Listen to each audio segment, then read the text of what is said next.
I wanted to do a quick follow-up about a video that I made last week about the house where the buyers backed out because there weren't permits obtained on the house and the township shut down our transaction. You know, I've had a couple people reach out and ask me directly saying, hey, is there a clause in the agreement of sale that protects you against people not obtaining permits? The short answer is no, not directly. There's no permit clause in the agreement of sale that says that sellers are responsible for confirming that they've pulled permits for all the work that they've ever done. That's not really a thing. That's not in the agreement of sale. What is it does directly ask in the seller's disclosure, not the agreement of sale, but the seller's disclosure, you know, what additions, upgrades, etc. have been done to the property during your ownership.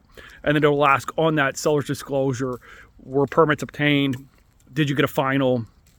And people can click yes, no, or unknown. Now, sometimes people could say, well, unknown, how could it not be known? Well, you know, if somebody hires a professional contractor and that contractor says that they're going to pull permits, I don't know that every seller kind of looks over their shoulder the whole time to make sure that not only did they pull the permits, but did they do all the required inspections, especially the finals. What you do find from time to time is when you go and you look it up at a township, you can find out that people have open permits, meaning that they pulled the permit and they did the work, but then they just never had the work checked when they were done. That's not that uncommon. But more to my point about last week, the situation that we were in was the seller's disclosure did not say that they didn't pull permits. It did not say that they didn't do their final. So, you know, not legal advice, but probably at best that's misrepresentation. At worst, it's fraud. So if you find yourself in that situation, you know, you could have yourself a legal issue. Again, not legal advice, but you could have a legal issue on your hands by misrepresenting the situation or committing fraud by saying, yes, I did this thing, but I didn't actually do it.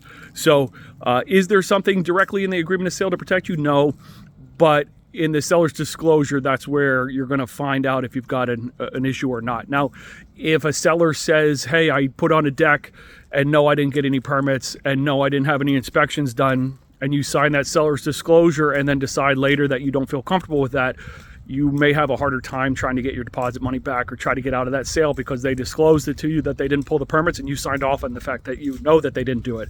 That would be a little bit harder than somebody saying, yes, I did it, and they didn't. So anyway, just wanted to circle back to answer that for the people that have been asking that question to figure out, you know, how is this an issue and what protections does the agreement of sale hold for those people? The agreement of sale, not a lot. The seller's disclosure, quite a bit more. So if you have any other questions, feel free to reach out. My name is Pete McGuinn, and I'm with REMAX.